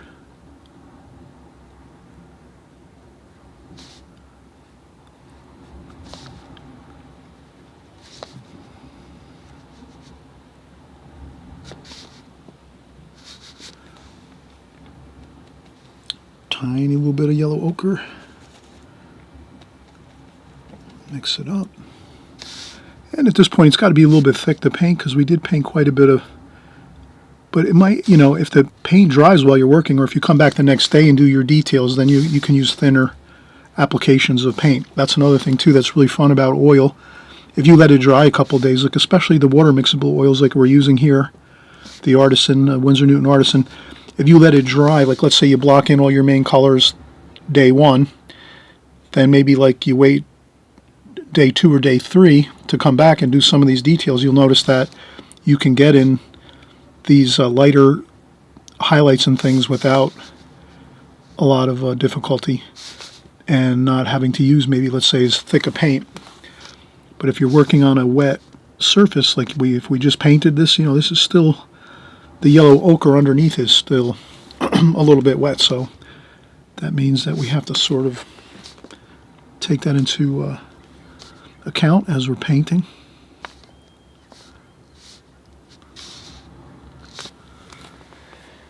So we have this wall, bright light.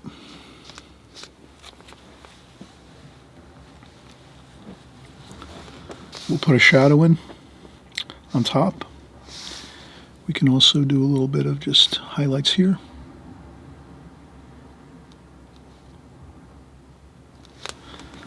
Like that.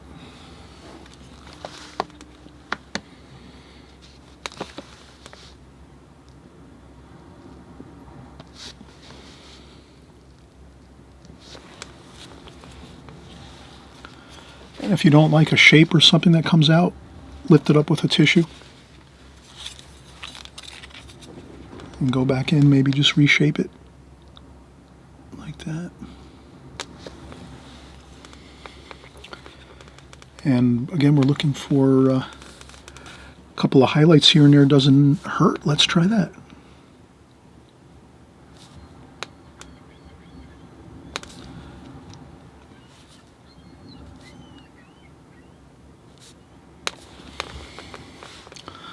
So sunlight is bouncing off some of the roof areas, which look good, like that. Sunlight catching some things here.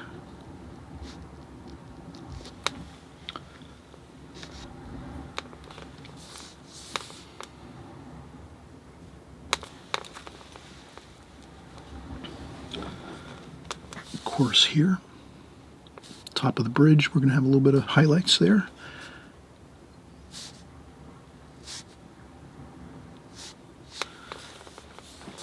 Again, I would avoid painting one long line of highlights.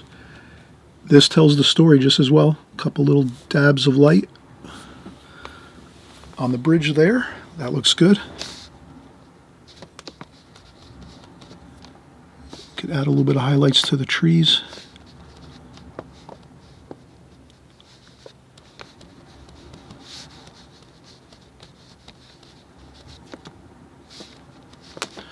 There might be some I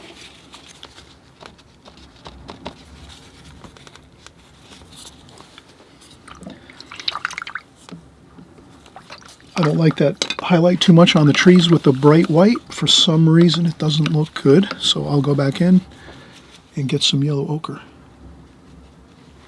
And just do some yellow ochre there, like that. Try to... So if you see a kind of a color you put down and you don't like it too much, not a problem. Just go right over it with some other variation of the same thing.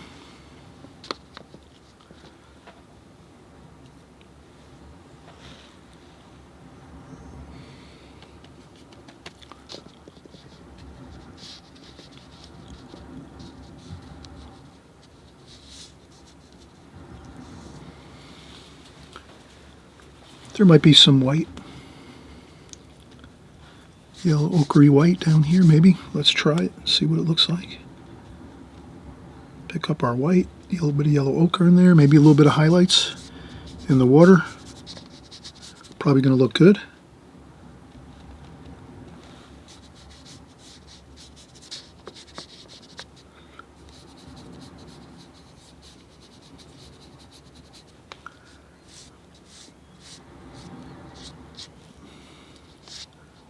Feeling of some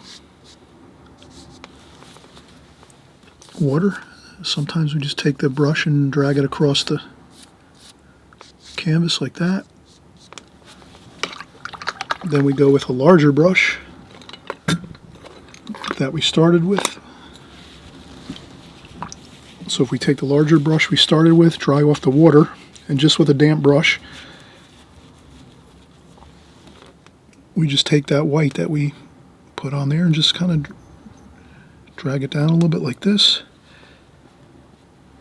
like that, and then we go across like this. Really carefully though, like don't be careful where you're going with this with the brush.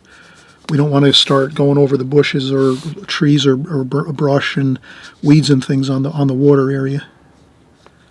But if we do that, we'll definitely get a feeling of water. Like that.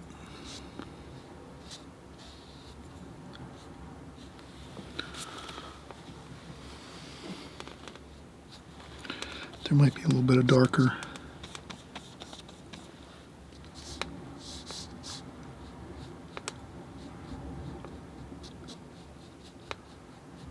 Bit of darker paint there. Just a little bit to give us the feeling like we're seeing the shadow here in the water, the reflection of the shadow of the archway, like this.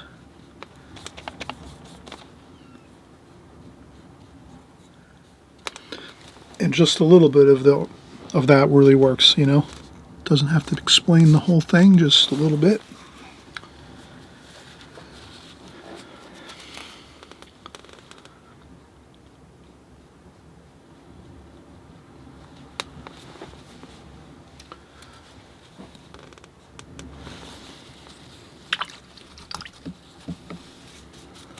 A little bit of texture on the walls over here.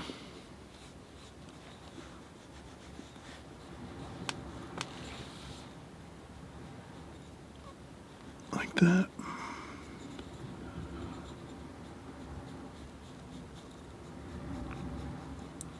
So you can introduce a little more texture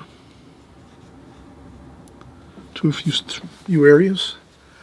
But this looks good. For the most part, I think we have the feeling of good light, shadows. I think we captured some good colors and the feel of the city scene here with the beautiful bridge and the archways and the buildings. I'm glad you enjoyed this. We're going to have more just like this coming up in the near future. Again, city scenes are really fun, streetscapes. I'll just maybe do a few more details. I think we could add a few more things in here. Like over here, I'll rinse my brush off here, our fine point brush. I'll rinse off the brush, dry off the water. I'll go in with some burnt umber and French ultramarine blue. And then maybe we'll just get a detail up here. I think we see a chimney up here. And this is kind of nice when you add some of these chimneys. Kind of breaks up the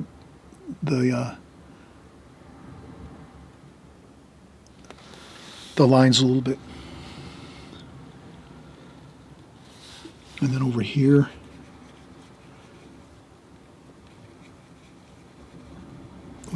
bit of the chimney pots over here too. We kind of left those out, or we painted over them, I think. So we just wanted to do a few more of those. And maybe a shadow under here like that. And maybe a shadow there too. Sometimes just these little details do add.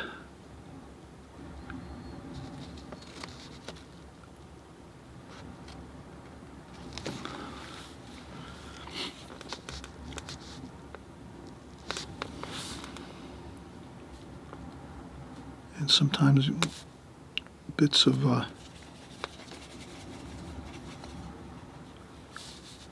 just a little detail of maybe a windowsill underneath here.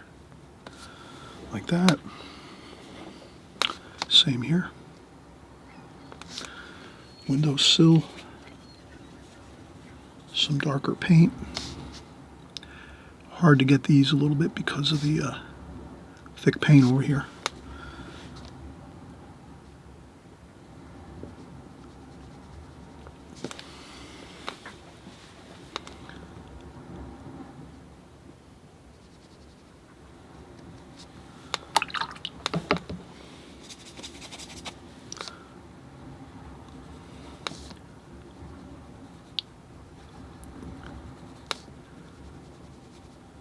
And again, you can touch things up for certain.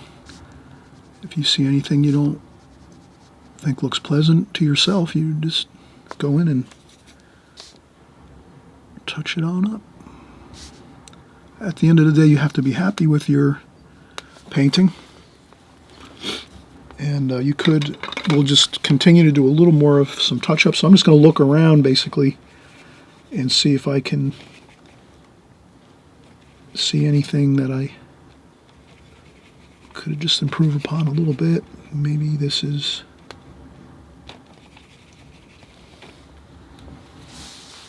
maybe over here I can straighten this a little bit, make a shadow under there like that.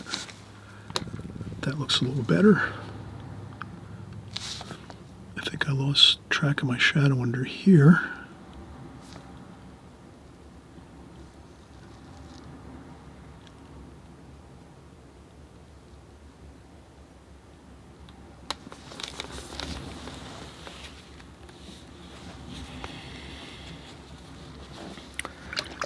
Another thing I saw that I could probably fix up a little bit was the sky along this edge of the roof over here. So I would rinse off my brush. I would start out with, again, this water here is pretty murky. So I would start off the foot with more fresh, clean water. Especially because I'm working in the sky now, the sky color. I'll rinse off this brush again. Some fresh, clean paper towel. Dry off the brush here. And I would take this and add some blue.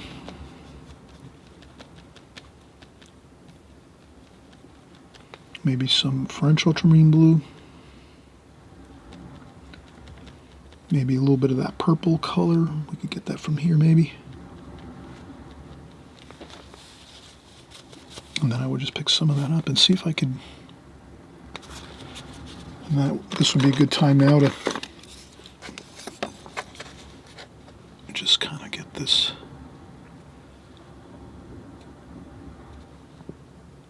I think I just left that with too much yellow ochre there. Like it looks like it's sort of. So that's where I would just touch up something like this.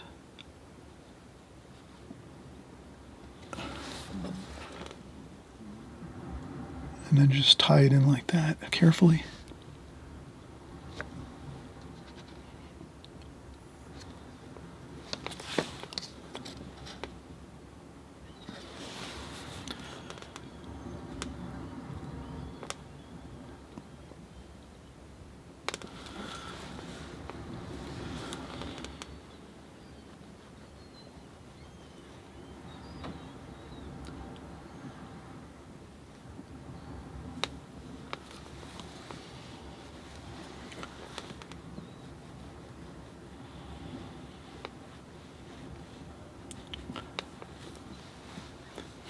if the paint seems already tacky, I wouldn't do too much work like this. It probably would be better to wait till later when it dries, or wait till it dries like a week later to touch up the sky like this, because what happened is now I'm kind of painting into the sky, and it's kind of making some awkward marks on the actual paint strokes that I've already put on there. So some sections are still wet, but some other areas are kind of dry now, or it's already starting to dry. So those are things you just kind of have to work out as you go and see what happens. And I'll just do this here. And then the best thing to do is, let's get a little bit of that gray color there. Tie that in a little bit there. The best thing to do at this point would definitely be to remove the tape and finish the color right close to the, just like that. Cover over where the tape was so you can finish out the painting. So it's a finished board. Same thing with the bottom of the painting. It's kind of out of view right now. I'll lift it up and move it up like that so you can see. And then I'll just rinse off my brush, dry it off a little bit, and then I'll go in with some of this green mix we had before and just kind of finish out the bottom of the canvas here too as well. And some of it will be covered up by a frame, so if we decide to put a nice gold frame or silver frame on this, or wood frame, whatever you like for your framing, if it comes out good and you'd like, you could frame it. So that's why we finish up everything in the bottom of or around the whole entire border of the painting. We always want to try to finish up the canvas, make sure it's covered.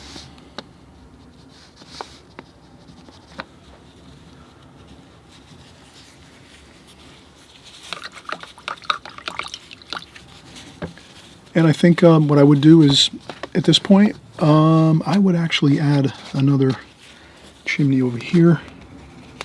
It kind of seems like we have all these chimneys and then we don't have anything over here on these roofs. So I'll come over here. Probably wouldn't be a good thing to have a chimney though by that patio. I think I'll leave it. Yeah, I think I should leave that the way it is. Maybe we could have a couple small.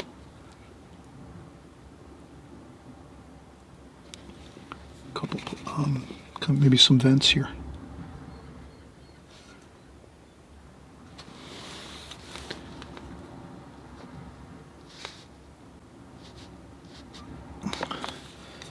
And then with the vents, we can we'll use our fine detail brush again.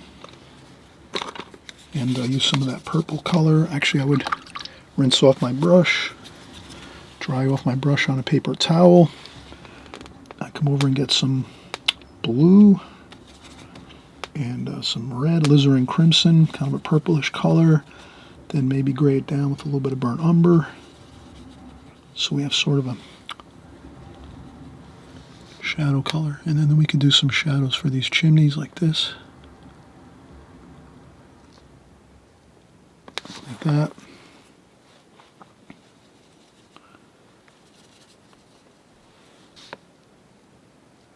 Those already have shadows. Burnt umber, French ultramarine blue, alizarin crimson. And we'll have a couple of shadows on these vents here. So we have a little couple vent pipes there. Putting the shadows there, give us that indication there's something there. We'll put another one up here too. It's kind of nice to see some of these details too as well.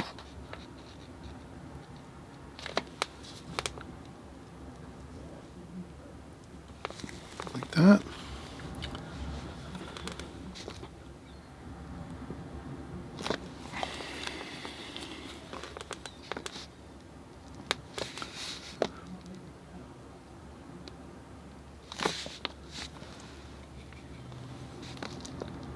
And another bit of a vent pipe here, and then some shadowing like that.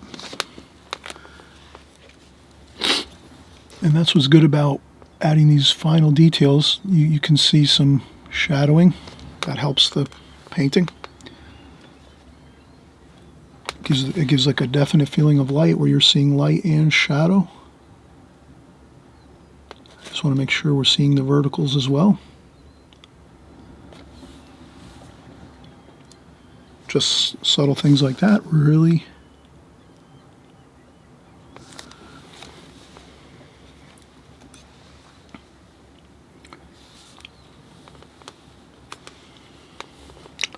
All right, we'll call it a day. I hope you had, again, a great time. We're always having fun here with our oil painting. We're going to try to always, work on different things. We do all kinds of subject matter here, of course. So you can always rest assured we're going to be trying something new and different as we go.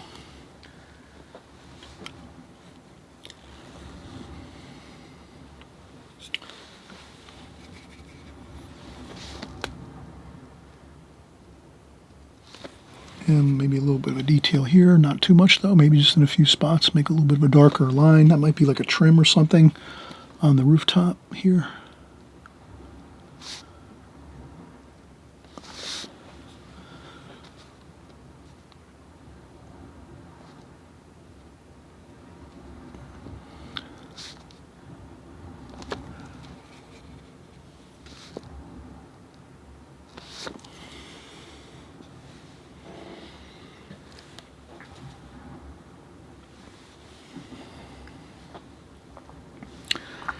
We could also do just a couple more details, I think. Since we have light bouncing off some of these areas, it's going to be good if we maybe just have a tiny bit. I would just put a little bit of light on the tops of these pipes up here. So it's just a matter of picking up the very fractional amount of paint, and we put them on the tops of the chimneys like that. Over here it kind of blends in with the sky. We're not going to see too much over here. If you need, again, to use something to stabilize your hand working with this here, I'll just put a few more dabs here like that. And then I go back in. If you start to see the white paint is losing its brightness, you just pick up some more. And we just get a few more dots there.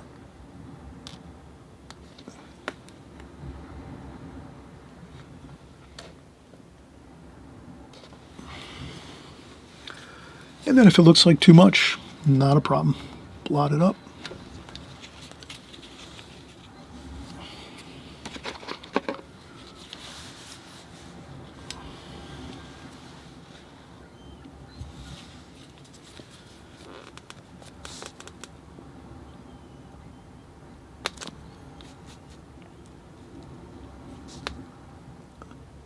But that's where we really go sparingly.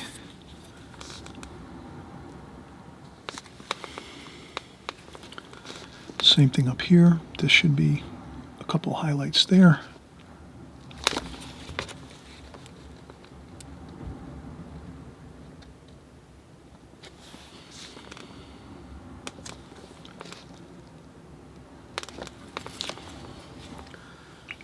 You can always rinse off the brush, dry off the brush really well to blend in something. If it looks like a little bit of the line got blurry, no problem. Go back in, get some more darker tone like that. Maybe there's a bit of light catching across here.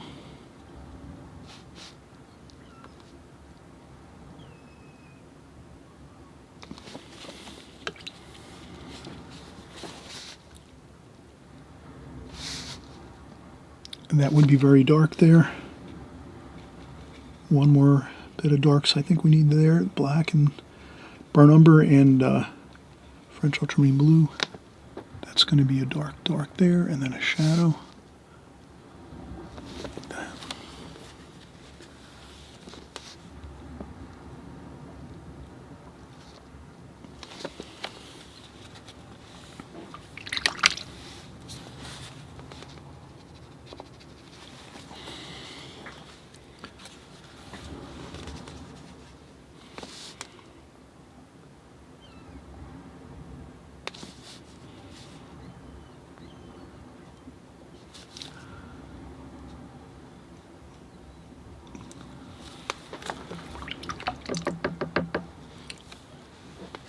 All right. We'll see you on the next video. Again, thanks for coming by. I hope you'll subscribe too. If you haven't subscribed, we're making, again, videos like this every week. Every other week, I should say. We get together every other weekend to paint in oils. So when you subscribe, the only thing it does is the next time you open up your YouTube channel, you'll see a probably a small notification that I've created another video. So you don't lose track, and that's all. So we all stick together and keep painting and having a lot of fun here. Okay, we'll see you on the next video. Bye-bye.